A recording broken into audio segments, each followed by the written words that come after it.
Halo semuanya, yuk kita langsung mulai pembahasan kita kali ini tentang dunia jaminan mutu.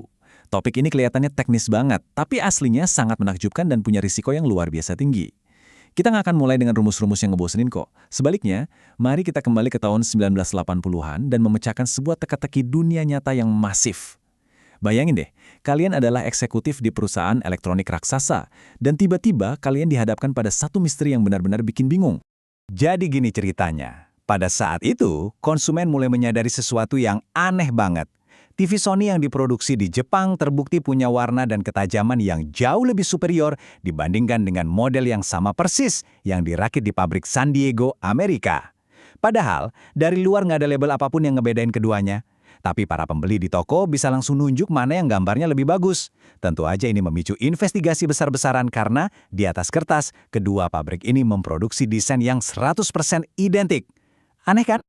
Nah, yang benar-benar bikin geleng-geleng kepala dari misteri ini adalah perbedaan pendekatannya. Kalau pakai standar tradisional, pabrik yang di Amerika itu secara teknis udah bekerja tanpa celah alias sempurna. Mereka punya 0% produk cacat, tapi variasi komponennya tersebar luas dari ujung ke ujung di dalam batas toleransi. Di sisi lain, pabrik yang di Jepang malah punya beberapa komponen yang secara teknis dianggap cacat, tapi mayoritas komponen mereka dikalibrasi sedemikian rupa supaya nempel seketat mungkin pada target desain yang sempurna. Dan kontras ini dengan brilian mengilustrasikan apa yang kita kenal sebagai fungsi kerugian Taguchi. Insinyur Genichi Taguchi ngebuktiin kalau kualitas itu bukan sekedar garis batas hitam putih antara lulus atau gagal. Justru, semakin jauh suatu komponen menyimpang dari target presisinya yang paling sempurna, semakin tinggi juga kerugian finansial tersembunyi yang harus ditanggung masyarakat. Entah itu karena pelanggan yang kecewa atau biaya perbaikan. Hitung-hitungan matematika inilah yang menjelaskan kenapa pabrik Jepang cuma merugi sekitar 44 sen per unit, sementara pabrik San Diego malah merugi $1.33 per unit. Fokus pada presisi inilah yang pada akhirnya memenangkan hati konsumen.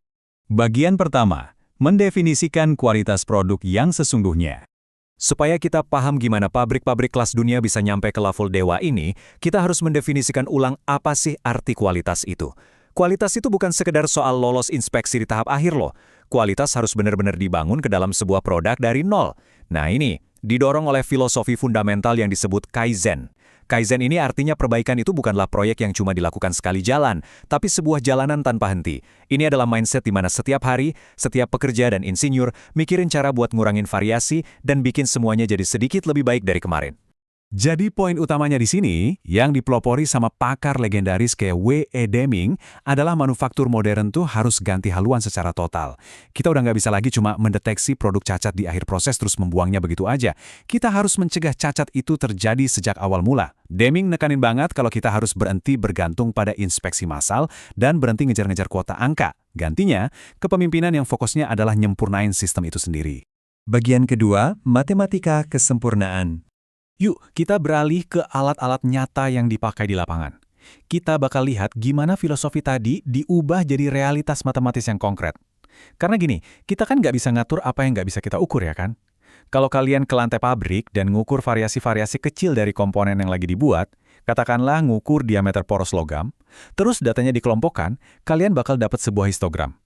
Dari grafik mentah ini aja, kita udah mulai bisa ngelihat ada pola sebaran yang bisa diprediksi dari performa mesin tersebut. Terus ketika data historis tadi kita haluskan, bam! Muncullah kurva lonceng yang sangat ikonik ini, alias distribusi normal Gaussian. Disinilah letak keajaiban matematikanya. Kita mulai mengukur kualitas dalam satuan simpangan baku atau yang sering kita sebut sigma dari nilai rata-rata.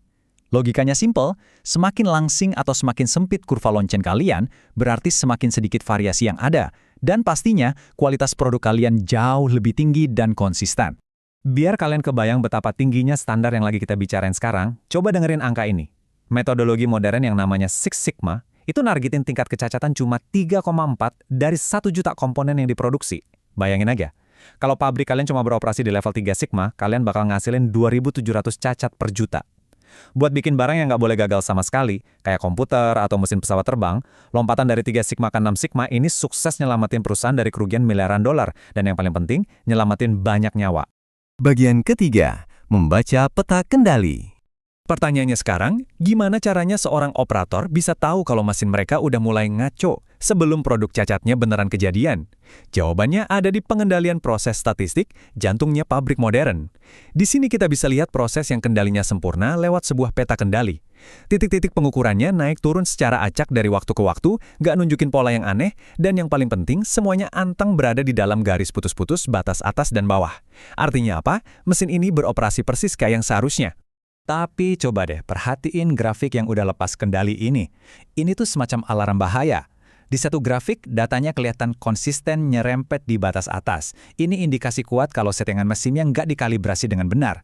Terus di grafik yang satunya lagi, datanya kelihatan pelan-pelan merangkak naik. Nah, ini biasanya kejadian karena alat pemotong fisiknya udah mulai aus dan tumpul. Dengan mantau pola-pola kayak gini secara real time, operator bisa langsung nyetop mesinnya dan ganti pisau potong. Bahkan sebelum ada satupun produk cacat yang terlanjur lolos. Keren banget kan?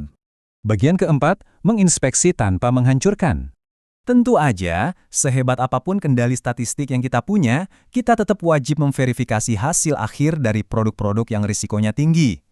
Kita kan nggak mungkin ngetes sayap pesawat atau alat pacu jantung dengan cara mematahkannya buat ngelihat dalamnya kuat atau enggak, ya kan? Makanya, para insinyur nyiptain yang namanya pengujian non-destruktif atau NDT. Teknologi ini memungkinkan kita buat ngintip nembus ke dalam material pakai trik-trik fisika yang super cerdas. Jadi, kita bisa ngetes pakai gelombang ultrasonik, cairan khusus, sampai sinar X, sambil mastiin produknya tetap utuh dan aman dipakai. Ambil contoh metode partikel magnetik yang satu ini. Asli, ini brilian banget. Kalau ada retakan mikroskopis di permukaan logam yang nggak kelihatan mata, kalian tinggal kasih daya magnet ke komponen itu, terus taburin debu ferromagnetik di atasnya. Retakan yang tadinya kasat mata itu tiba-tiba mutus medan magnetnya dan berubah jadi kutub magnet kecil. Nah, kutub ini langsung narik debu-debu tadi, dan seketika itu juga bentuk persis dari retakannya tergambar jelas di depan mata kita. Bener-bener kayak sulap sains. Pada akhirnya, semua upaya dan perhitungan rumit ini ngebawa kita ke satu fakta penting yang sering banget disalahpahami. Orang biasanya mikir, produk kualitas tinggi itu pasti bikin ongkos produksi jadi mahal banget. Padahal faktanya kebalikan. Pas kalian berhasil ngilangin biaya perbaikan, mangkas bahan sisa yang kebuang, dan bikin pelanggan 100% puas kayak yang dibuktiin lewat hitung-hitungan Taguchi tadi, membangun sistem kualitas yang benar sejak awal justru bikin total biaya kalian jauh lebih murah. Pembahasan kita kali ini benar-benar membuka wawasan ya. Kesempurnaan itu nyatanya bukan cuma soal ngecek barang dan nyari kesalahan di akhir. Ini adalah tentang mindset yang proaktif, sebuah perjalanan kaizen atau perbaikan tanpa henti buat terus ngurangin variasi dan membidik presisi yang paling sempurna. Jadi, ini ninggalin satu pertanyaan menarik buat kita semua. Kalau hitungan matematika kesempurnaan ini bisa menyelamatkan industri sampai miliaran dolar, kira-kira proses apa nih di dalam kehidupan kalian sendiri yang bisa dapat manfaat dari pendekatan ini hari ini juga?